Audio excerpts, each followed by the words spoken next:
Okay, and we'll have Director Houston chair the meeting until Director Deere joins in. Is that how we're conducting today's meeting? Yes, that is correct. Yeah, let's go ahead and get started. So I will call the meeting to order and want to say thank you for everybody for being here, and I apologize for the delay. So let's go ahead and determine officially if we have a quorum. If you'll administer the roll call, please. Sure thing. Director Deere. Director Houston. Here. Director Alvarez. Director Gray. Here. Director Williams. Here. Okay, so we have a quorum. Back to you, Chair. Okay, great. Thank you. So we have 3 out of 5 are here. So let's move forward. Is there any public comment? Have we received any requests to speak? No, we have no requests at this time that have come through our portal. However, we would open it up to committee if there's attendees that would like to raise their hand in the chat box or state that they would like to speak.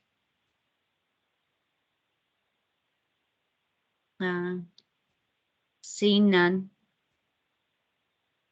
Okay, great. Thank you, Julie. Let's go ahead and move on. So item 4 are discussion items. So 4A, Greg, I guess if you'll take it away on that.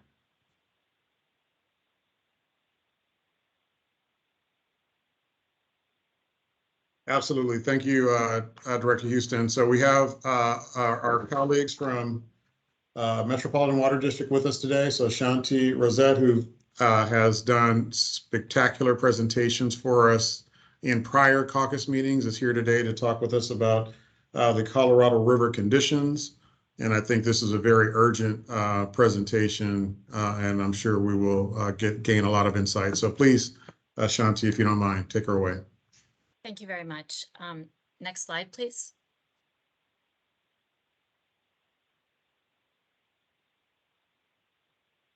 On August 16th, the Interior Department announced the results of the August 24-month study, which is used to forecast operations of Lake Powell and Lake Mead in the next year. According to the study results, Lake Mead is forecast to be in the first ever Tier 2A shortage. This means that Arizona will take a shortage of 592,000 acre-feet, which is approximately 21% of Arizona's annual apportionment. Nevada will take a shortage of 25,000 acre-feet and 8% of Nevada's annual apportionment, and Mexico will take a shortage of 104,000 acre-feet, or 7% of Mexico's annual allotment. California does not take shortages and has no DCP contributions in Tier 2A. Metropolitan will be able to take delivery of intentionally created surplus water next year. It is worth noting that the 24-month study forecasts operations, but operations are determined by actual elevations on in Lake Powell and Lake Mead on January 1, and could change due to precipitation and runoff being more than less than what is forecast in the current study. Next slide, please. Lake Mead has been declining since the drought started in the year 2000. But states, water users, and federal partners in the lower basin have worked together in a variety of different ways to conserve water and slow the decline of Lake Mead. Those efforts were successful and managed to stabilize the lake from 2014 through 2020, keeping the lower basin out of shortage for nearly 6 years by adding a total of 65 feet to Lake Mead. Next slide, please. Even with the shortages that will be taken by Arizona, Nevada, and Mexico next year, Lake Mead is still forecast to decline significantly. The release that is forecast to be made from Lake Powell is just 7 million acre-feet, the lowest volume allowed under the guidelines. And that's because Lake Powell is hovering just above Power Pool, which Reclamation has said it needs to protect for dam safety and to provide a water supply for the city of Page, Arizona, and the Lecce chapter of the Navajo Nation. Next slide, please. Unfortunately, especially poor runoff into the system since 2020 resulted in the first ever lower basin shortage this year. As you can see on the left side, precipitation over the past 3 years has been between 81 and 91% of the 30-year average. But this precipitation resulted in runoff of just between 37 and 58% of the 30-year average. This has led to a fast and steep decline in both Lake Powell and Lake Mead. Next slide, please.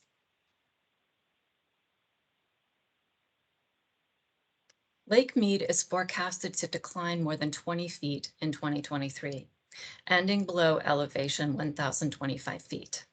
This is significant for Metropolitan because if Lake Mead is below elevation 1,025 feet on January 2024, ICS may no longer be taken, although Metropolitan will still be able to use its ICS to make DCP contributions. And Metropolitan will likely have to make DCP contributions starting in 2024.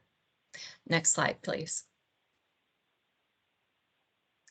In June, the Commissioner of the Bureau of Reclamation told the Senate Energy and Natural Resources Committee that 2 to 4 million acre-feet of additional or conserved water would be needed annually to stabilize the elevations of Lake Powell and Lake Mead, and gave the basin states 60 days to come up with a consensus plan to accomplish this. But the basin states did not meet that ambitious goal, even though there were numerous meetings and discussions during that time. When the August 24-month study results were announced, the Interior Department provided updated analysis of the need for what they call protection volumes. The results showed a need for between 600,000 acre-feet and 4.2 million acre-feet annually, depending on actual runoff into the system. The Interior Department also identified over a dozen administrative actions that would be immediately initiated to address the situation in the reservoirs. But probably the most two important actions for the lower basin and California's water supply in particular are actions regarding the maximum efficient and beneficial use of water in all sectors, agricultural, industrial, and municipal. Under a current federal regulation known as Part 417, Reclamation has the authority to limit water orders to what is reasonably required for beneficial use. There was also an announcement that Interior would be looking into evaporation, seepage, and other system losses in the lower basin. All six basin states support Reclamation applying evaporative losses in the lower basin, other than California. The upper basin states are already charged evaporative losses. And in the lower basin, Arizona and Nevada favor this approach, probably because it would make California take some of the reductions needed to reach the goal of stabilizing the reservoirs, given that California does not take shortages. Applying evaporative losses in the lower basin would mean that California's Colorado River supply could take a big hit, as big as 800,000 acre-feet annually. And it is possible that evaporation could be charged to each contractor based on their use, or could be charged to each state. Either way, this approach could result in significant and permanent reduction in the amount of Colorado River water that Metropolitan would be entitled to take. There's a lot of focus on the priority system among the irrigation districts in California. But if Reclamation charged evaporative losses based on a contractor's consumptive uses, it would mean that senior rights holders would take big cuts regardless of their priority. Seepage and system losses would also affect agricultural contractors, and potentially by a lot. Lake Powell and Lake Mead elevations need to be stabilized, and the other 6 states in the basin are looking to California to take a share of the reductions. So there's a lot of uncertainty right now about Reclamation's changes to the reasonable beneficial use standard and what it might mean, and what those changes would mean for California and Metropolitan significantly. But it could have significant impacts on our supplies. Next slide, please.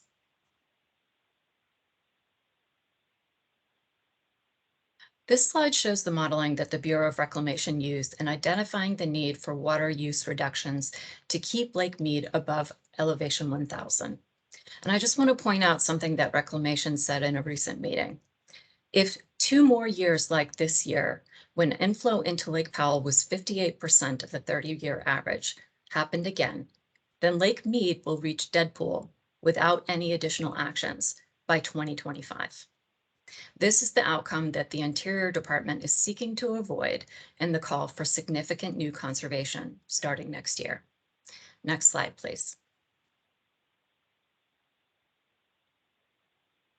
Shortly before the August 24-month study was published, we got some good news.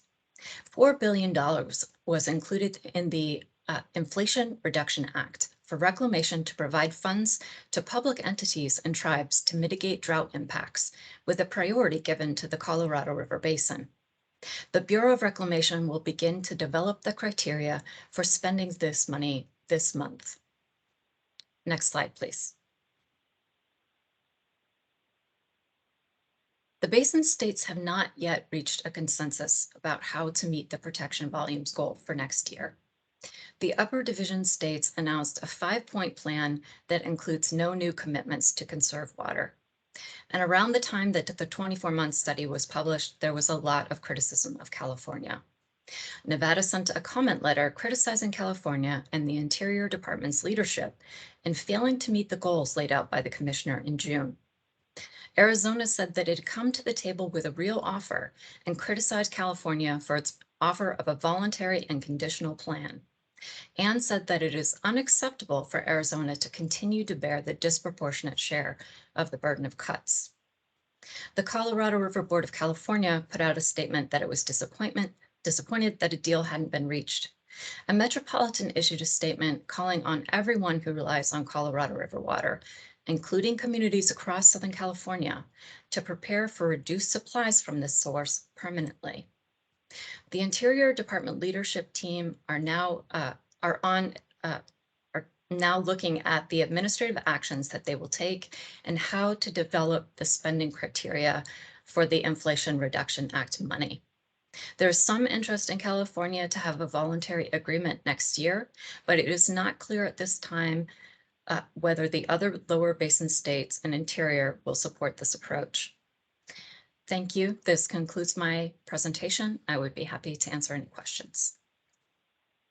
Okay, great. Thank you for that presentation. And I'll go ahead and just open it up if anyone does have questions. If you can raise your hand in the feature so we can see you, or you can always just unmute and speak up. Anybody?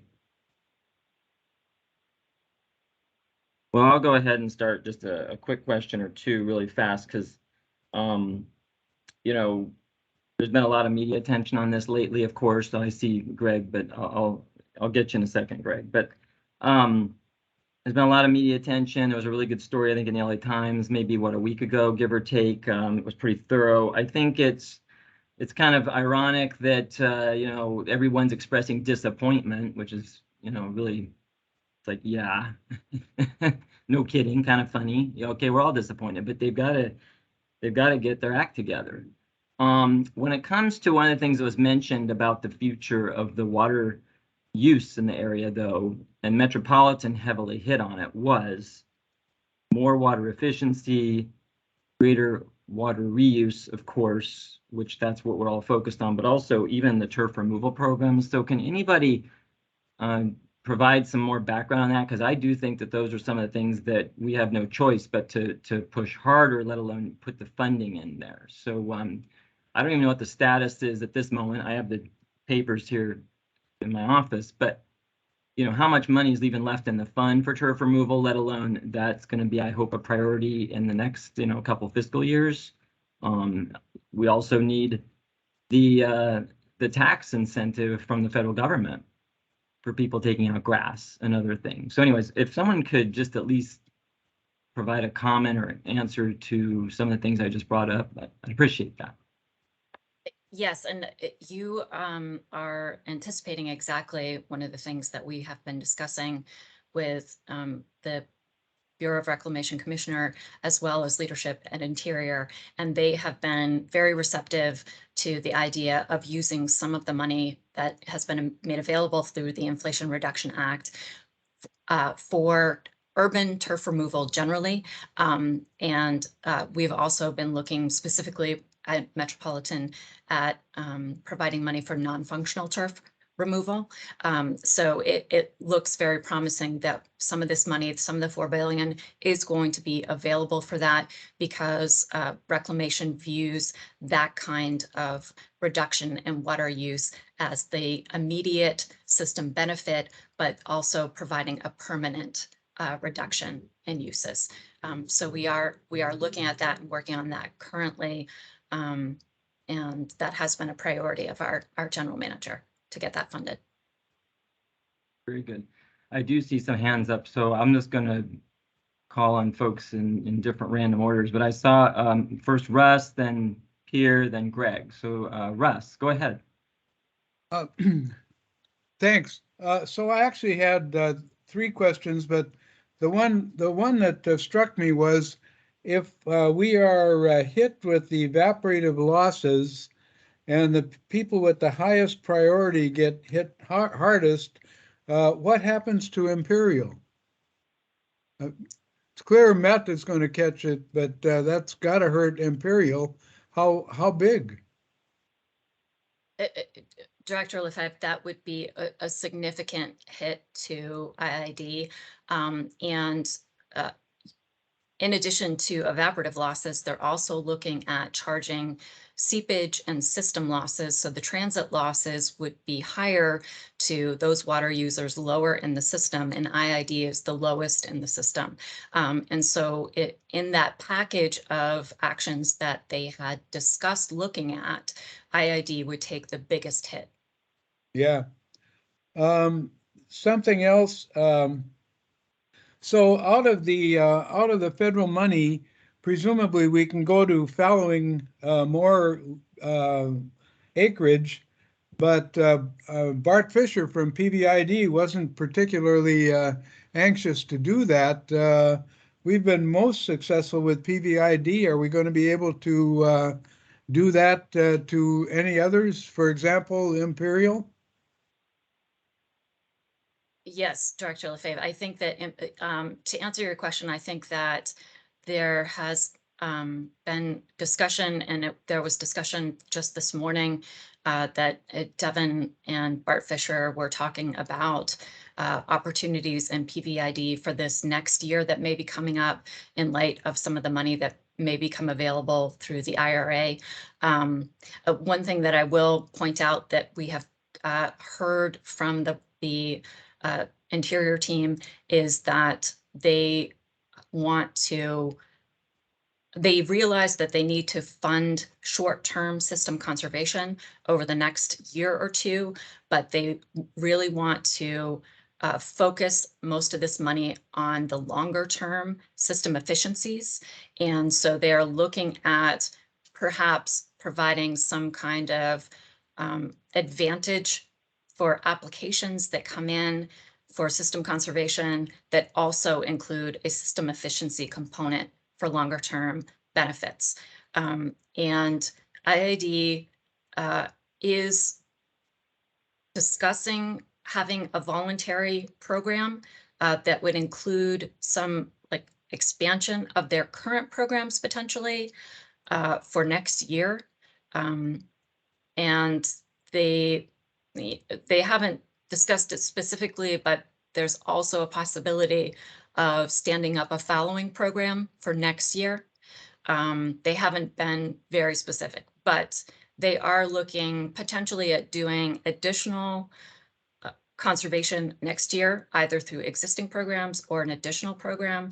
But what they're looking for in terms of commitments from the federal government and from the state of California are salt and sea mitigation, funding from both the state and the federal government on salt and sea restoration projects, agreements that are binding on that, a commitment of funding from the federal government, and they also condition it on board approval.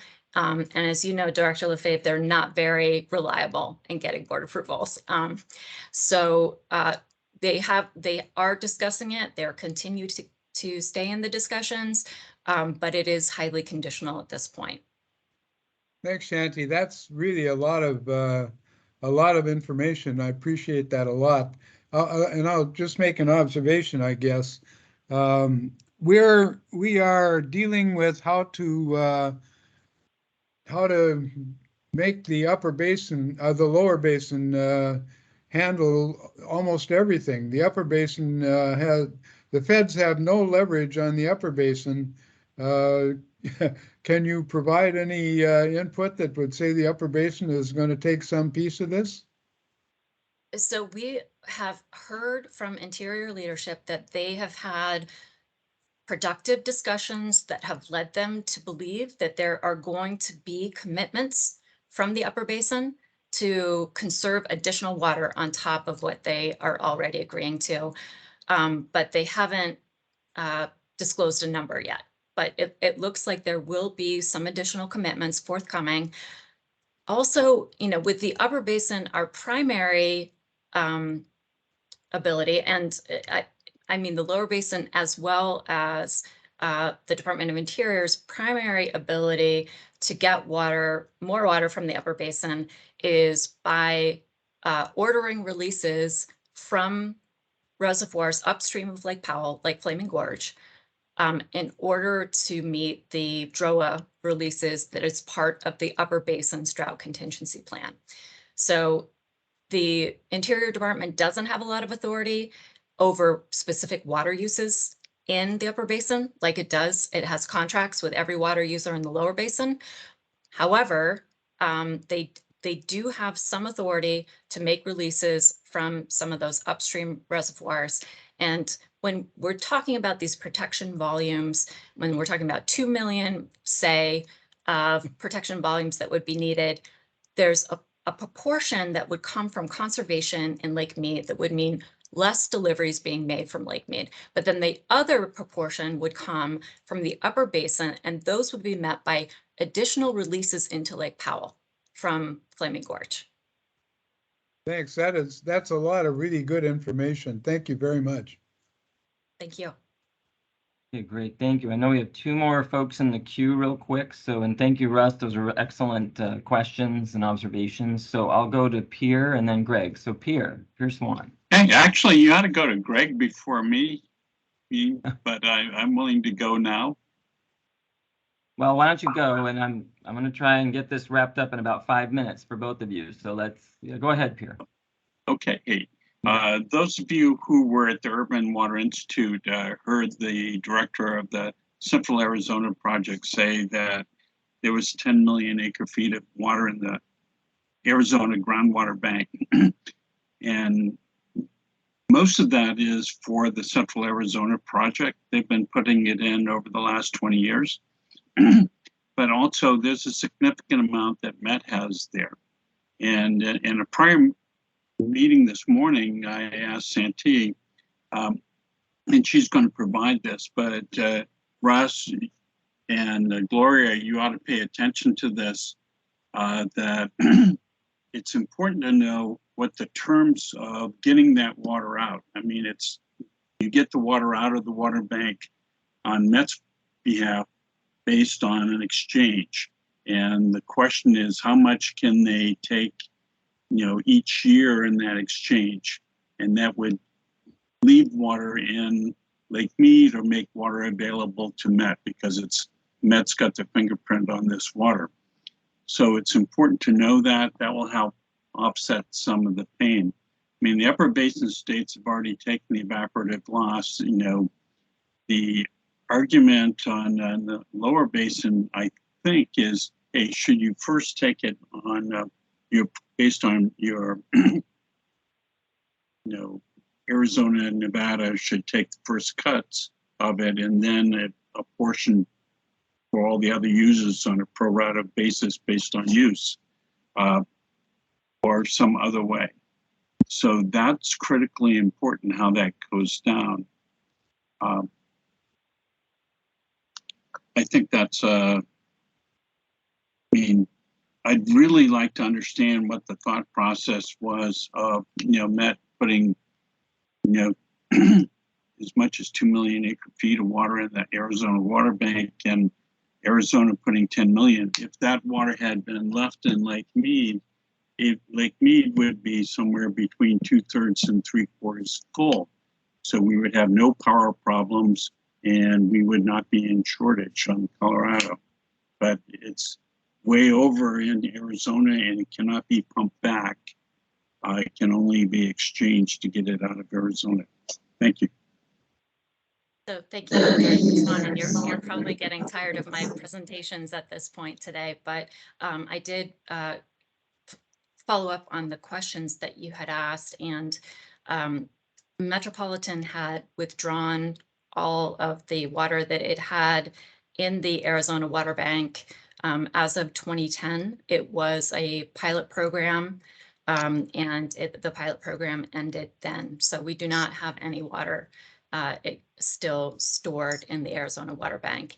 And the other thing that I followed up on is that a lot of the water that has been stored in the Arizona Water Bank was for groundwater recharge, and isn't necessarily water that would have otherwise been in storage in Lake Mead, because they were offsetting the amount that is used for agricultural purposes there, similarly to the way that they do in the Coachella Valley. The director of CAP then answered in a funny way then. So thank you for the research.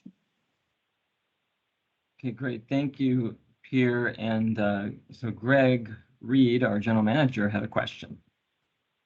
Thank you, Director Houston. And I had a few questions, but given the shortness of time here, maybe I'll keep it to a couple of real quick questions. One is, with all that you've shared with us, is there anything you might be able to say about what Met's forecasting in terms of, allocations for the next water year, and whether we might find ourselves in a situation where there might be an allocation implemented within our service territory?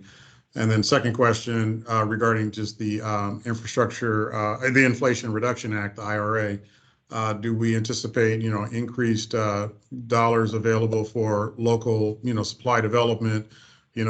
Here at West Basin, we're, very interested and engaged in the Pure Water SoCal, program, as well as the Hyperion 2035 and Operation Next, and perhaps, increasingly urgent for us to do those actions sooner rather than later. So maybe the dollars can be made available to spur those forward even more rapidly. Thank you. I'll answer the second question first. I think that there is potential for the Inflation Reduction Act money to be available for local projects that provide the kind of system efficiencies, the long-term reduction in demands that you're talking about. So recycling may be exactly one of those kinds of projects. We're in the very initial phase of those discussions with Reclamation. They're having a retreat this week of the Interior leadership, and discussing in part how they're going to establish the spending criteria. But I think that this will develop quickly. We will try to provide as much information to our member agencies as possible when that information becomes available to us, because we understand that you may also have projects that you want to seek funding for that may be eligible, and want to make sure that you find those opportunities as well. And as for the allocation plan, we've had this, I can't answer whether we know what the allocation plan will be. I can say that we have at the board begun those discussions about whether a service area wide allocation will be necessary, in part because of the pressure on our Colorado River demands. The current water shortage emergency extends through July of next year. And so there may need to be some tweaking of the water shortage emergency in the meantime, but the next allocation process, according to our administrative code, that starts in April of next year and then would be implemented in July of next year. Thank you so much for that response. Thank you. Okay, very good. Thank you, Shanti, for your presentation, everyone's good questions. And even I have a few more things, but we will continue to move forward because I know we have another presentation lined up. So with that, Greg, I'll let you make the introduction, but I believe Jack Safely is with us. And absolutely. So Jack is here to report on the resolution affirming a call to action and commitment to regional reliability for all member agencies. And for those of us who were together in the last month's caucus meeting, we had the benefit of hearing directly from one of the agencies who's participated in the development of this policy, General Manager Dave Peterson from Las Virgenes Municipal Water District. And so I think this is a really good news story here. So with that, we'll hand it off to Jack to provide the briefing. Hey, thank you so much. It's great to be with you this afternoon, and thanks for the opportunity to come speak to you today. I'll give you an overview of our August board action, which was item 713, and it's a resolution that's a call to action and a commitment for reliability for all the member agencies. This action really gets at issues that we've seen on the state water project dependent area over the past couple of years. And by adopting the resolution, the board declared that Southern California's water reliability was in crisis and why that was so. It describes the intent of the board to provide equitable reliability through 3 policy statements that reaffirm longstanding board commitments. The resolution also expresses urgency for staff and our board and describes some of the needed elements of that solution. Let me advance to the next one. As you know, the state water project system is in a severe drought. We're seeing that in both watersheds, both on the Colorado and the state project side. In fact, these last 3 years, we've received about 40% less water than the lowest projections that we had from the Department of Water Resources for the state water project. And this really has depleted our reserves and resulted in the emergency water conservation program that we just mentioned that was adopted in April of this year. Our existing infrastructure is unable to connect supply and storage within our demand areas to the maximum extent possible. You may have seen graphics similar to this before. I want to highlight 2 of the state water project dependent areas. First, on the west side is the west dependent area shown towards the left of the graphic. And then in the middle of the graphic is what we call the Rialto or eastern dependent area. In dry years like this year, we maximize the use of our Colorado River supplies, shown by the yellow highlight on our distribution system. So you can see Colorado River water is really moving to a large extent of our service area. So let's dig a little deeper and describe our problem in a slightly different way. This graphic shows the design capacity of the pipelines into our state project dependent areas. On the west side, the Balboa Tunnel can bring in about 1,500 cubic feet per second of state supplies into the system and feeds much of the service area through the Jensen water treatment plant.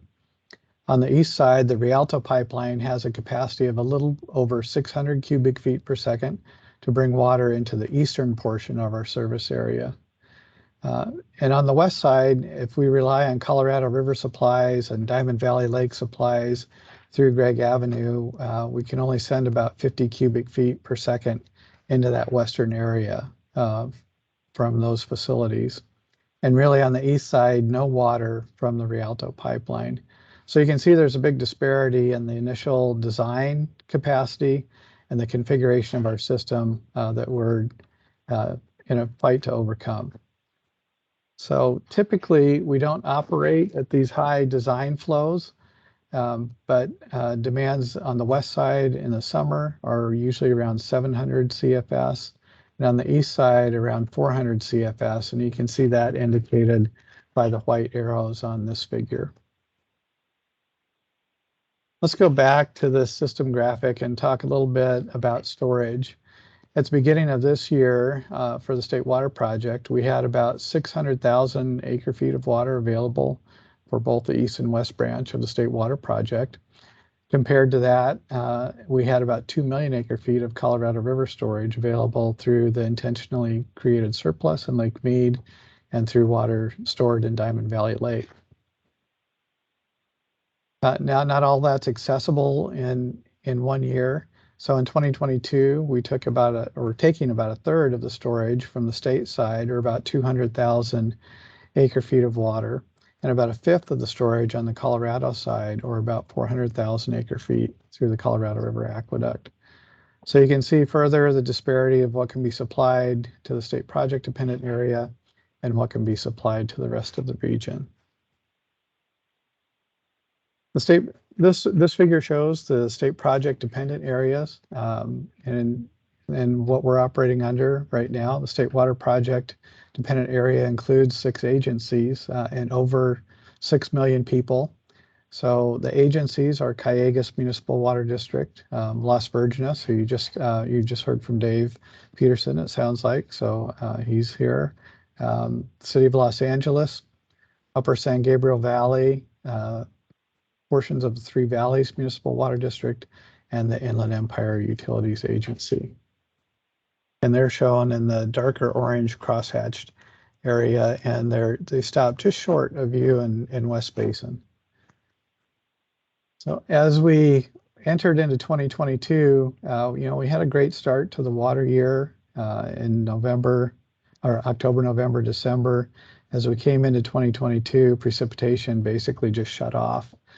We projected what the demand for the state project area supplies would be and knew that we didn't have supplies available to meet that demand. So our emergency conservation program brought demands down to the expected level of supply that we had. And you can see the state project dependent area really had to reduce its supplies quite a bit, shown here by the arrows indicating the difference between the projected demand and the blue bars, which are the supplies that we have available. Some agencies had to cut at least 35%, some as high as 73%. So some really big cuts in that area. And to put that in context, we've got 6 agencies serving 6 million people that on average are cutting their water use by 35%. These are mandatory and kind of painful water restrictions, and they can come with up to $2,000 per acre foot penalties or a total ban on outdoor watering, depending on the path that each agency selects to follow. The other portions of our service area don't have the same requirements. They're under a lesser requirement from statewide regulation for all the urban agencies to implement stage 2 of their water shortage contingency plans. And they're achieving, the goal of those is to achieve about a 10 to 20% reduction. So we find that this disparity is unacceptable, and the resolution really attacks that problem. So Metropolitan has long worked to provide reliability for our service area going back to our inception. This is demonstrated by a quote from our board chair, William Whitsett, in 1930. He said, whatever is done should be done for the benefit of the whole, and whatever is done for the benefit of the whole should be shared by all of the parts. That's not what our situation is today, so that's what this resolution is trying to address. The problem statement in the resolution in the board letter states the following. You see it here on the screen. Due to limited infrastructure, Metropolitan cannot provide the state water project dependent agencies equitable access to water supply and storage assets during severe droughts. So there are 2 elements to that, are the supply and the storage infrastructure and the supply. There's quite a bit of policy background that's summarized on this slide. Metropolitan's long expressed an intent to provide equitable water supply reliability. From the original act in 1928, it gave the district broad powers to develop and distribute water. Then in 1931, there was some additional guidance that was intended to state that there's no specific advantage to any one area over another with acknowledgement of some of the physical conditions in the system. In 1967, there was a major policy review and a recommendation from the General Counsel that there was nothing in the act or state law that would create second-class municipalities within metropolitan. And going forward to 1991, the board established a mission statement that stated that metropolitan would provide its service area with adequate and reliable supplies of high-quality water in an environmentally and economically responsible way. Following the 1990s drought, staff began integrated water resources planning that really moved us towards a portfolio of options rather than just imported water. The first IRP was developed in 1996, and you can see the other updates that we've done since then, all aimed at eliminating shortages and providing reliability. Now, many of these portfolios are really implemented through more detailed system integrated area studies, and you can see system overview and specific studies in 1988, 96, and 2007. During this time frame, we're really more focused on making sure that we could meet the demand and flow requirements of our areas, with less emphasis on how we would interconnect storage and demand, and getting to the situation where we are today. In 2008, the board implemented a water supply allocation plan that was intended to equitably reduce water supplies if needed during shortages. And finally, as we get to 2022, we have new IRP updates and the general manager's strategic priorities. So our assessment of the policy background is that Metropolitan's intent is to provide equitable reliability across the service area through a balanced combination of infrastructure, storage, demand management, and water supply programs. We've developed 3 policy statements that were in our August action, which crystallize the intent and focus the urgency of providing a solution. The statements are summarized in these bullets: to provide equivalent water supply reliability, to provide sufficient access through an integrated system, and to achieve equivalent reliability for all member agencies, and to execute this by eliminating the disparity that exists and provide water supply reliability through a one water approach. The call to action really brings 5 different elements of how we're going to achieve that. It directs the general manager to drive a decision on a portfolio of projects and programs to address the issues, bring that portfolio forward to the board for approval in February 2023, which will be here before we know it. In order to do this, we'll be reprioritizing and expediting a number of critical work items.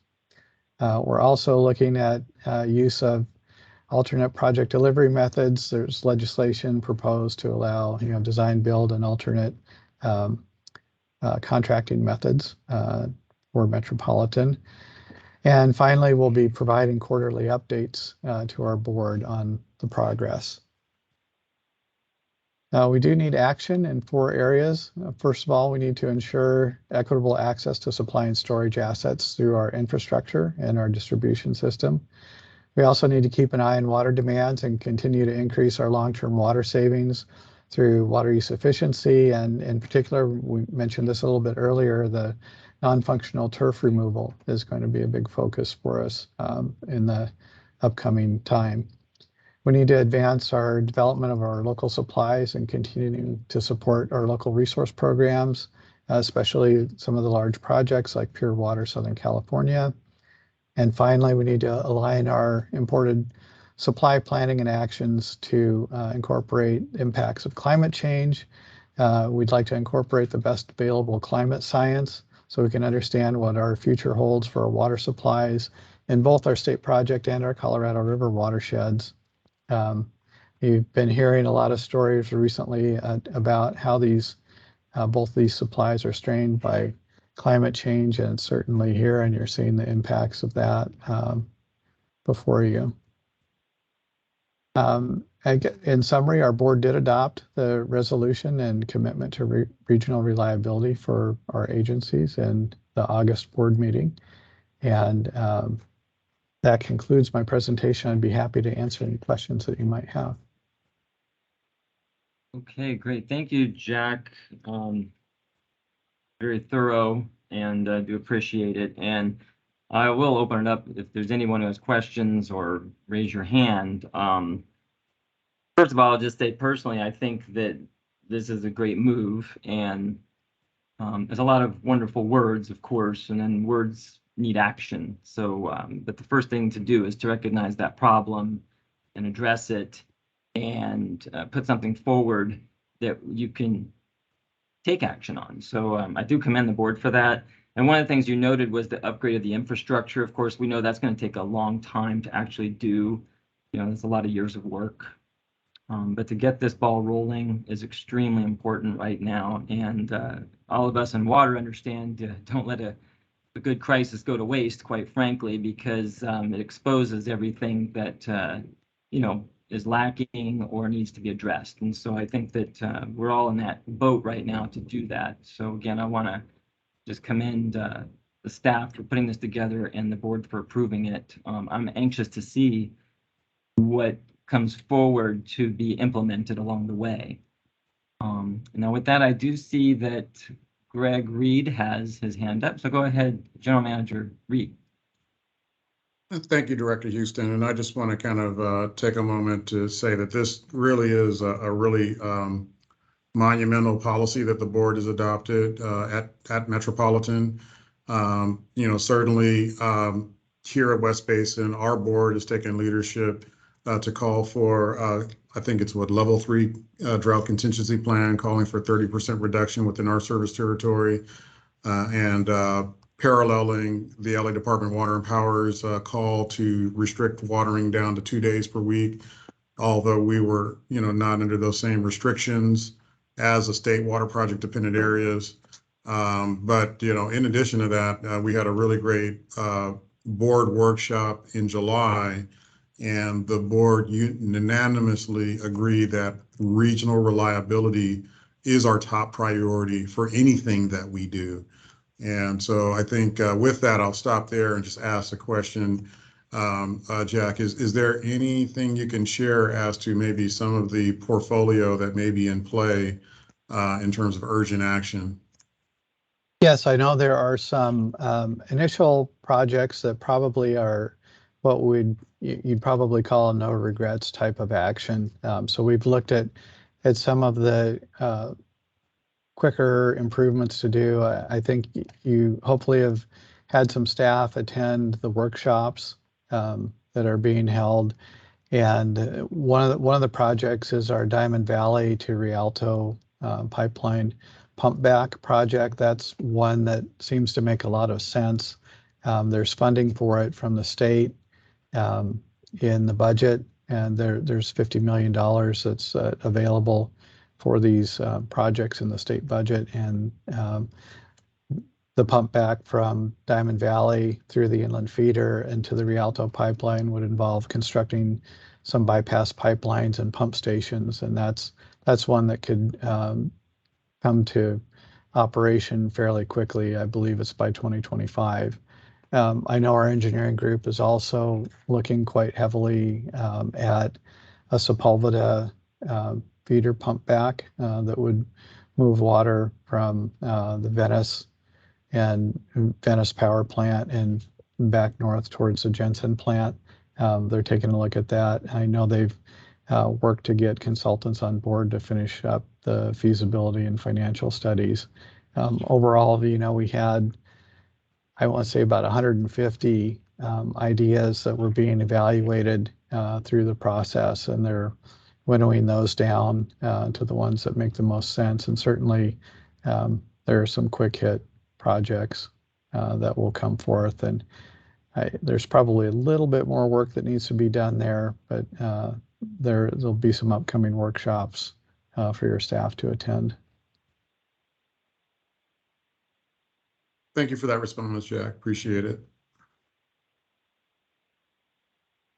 Okay, very good. Well, thank you, check. Does anybody else have any questions or comments? Let's see here. Seems to be a fairly quiet group today. With all that being said, I guess we'll get ready to move to the next time. There's no really places to talk about random things here, but I guess I'll just make a comment because it applied to maybe the item before this was, and actually it was maybe it was Russ or Pierre, one of you two brought it up, but somebody thanked you for pointing that out about the fallowing, and I think between fallowing and turf removal and some of these other programs that at the end of the day are going to cost money. And the big question is, how do the districts, where do they get the resources besides the funding that comes in from paying the water bills? So I think that that's going to be a big issue for state and federal funding down the road. So I'm sure that you all are keeping that in mind, but it seems like we're just going into a new territory than we've ever been in before. Certainly the public is much more engaged at this point. Obviously, this massive heat wave, the pipeline repair, the shortage on both of our systems. It's kind of like everything's hitting us at once. And for what it's worth, I just know that in my area, people are very, very aware and cognizant, and they're concerned. So I don't have all the answers yet, but I think one of the things that we need to step back and look at, and I think the pipeline repair project has helped start that, is how do we better just plain engage with our communities? I mean, we always say this, I know, and it's way easier said than done, but there's a lot of people at this point, I think they're really, they're worried. As well as, of course, then there's all the development and all the other issues, and they always want to use water as a tool to prevent that. But at the end of the day, we've got a lot of work on our hands. So one of the things I think I'd like to consider talking more about, maybe more into the next calendar year, is how between Metropolitan and the member agencies, we can continue to just better engage our communities. Because I'll be honest, again, at this point, I think some people are really scared. I also think we have a lot of great experts in water who can help get us through these challenges.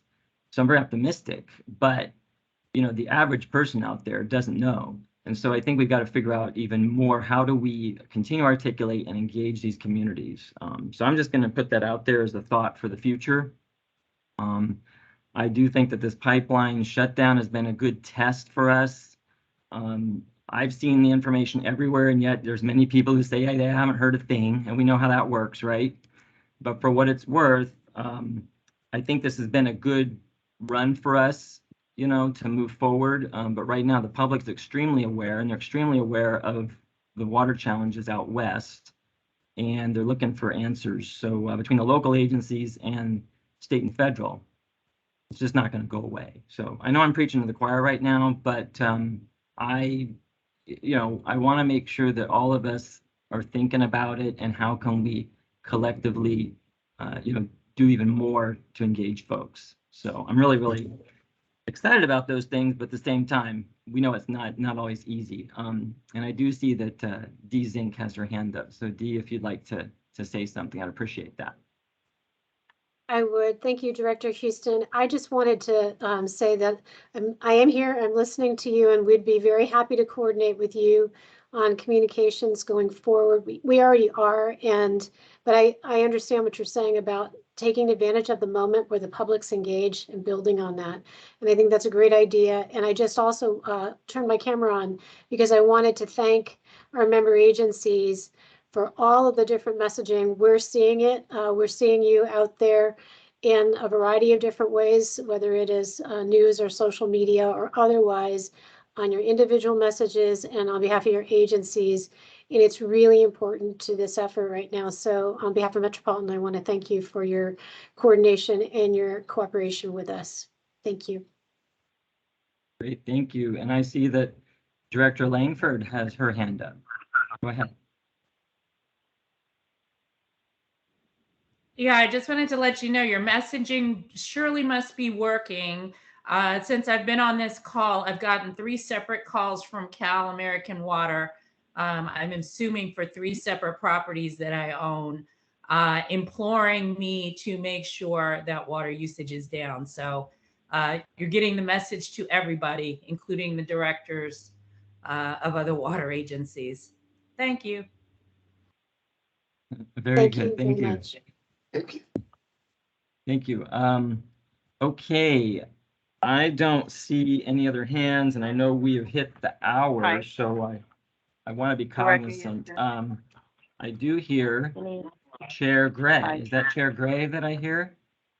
Yes, thank you, Go ahead. Chair. Just want to reiterate what you and Dee have been saying, and certainly the messaging is extremely important because we have to really engage the community as partners in this solution process, because it's very important that they understand why we do what we do. And so I think the messaging has to just continue and be specific in terms of some of the issues that we're addressing. I do want to thank the member agencies. I heard Director Lanford indicate some impact, and so obviously the message is getting out. We're in a drought, we're in a severe drought, and it certainly seems long-term, so we have to think long-term in terms of even our messaging. So educating the community is extremely important moving forward. So thank you for your comments, and for Dee and Joy. So thanks. Okay, excellent. All right, so I will actually move to the next, well, you know what, actually, it didn't have on here board comments or discussion items or what have you, so I don't know why that's not in here, but we just did that. So let's make sure that that's on the agenda next time. It usually is. So actually, I'll do that. Director Williams, you're here. Do you have any final comments or future agenda items?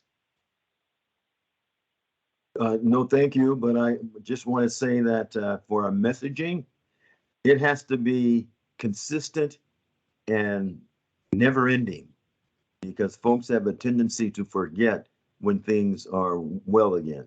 Thank you. Exactly. Okay, so we heard from Dr. Gray and you heard from me, and I think this has been a really good meeting. I really appreciate everybody's participation and the excellent presentations. And of course, if you want copies, you can ask our staff. They'll get you copies of those. And so with that, we are adjourned. Thank you very much.